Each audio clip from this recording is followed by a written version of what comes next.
Okay, here we go through our next subject, Trademap.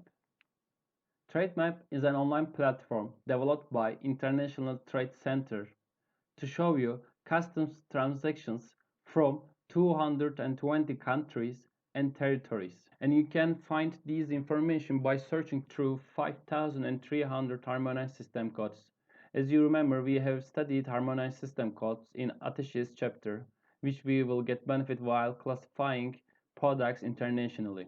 And the aim of TradeMap is providing strategic market research, tracking export and import performance, looking for potential markets for your products, and providing buyer and seller information.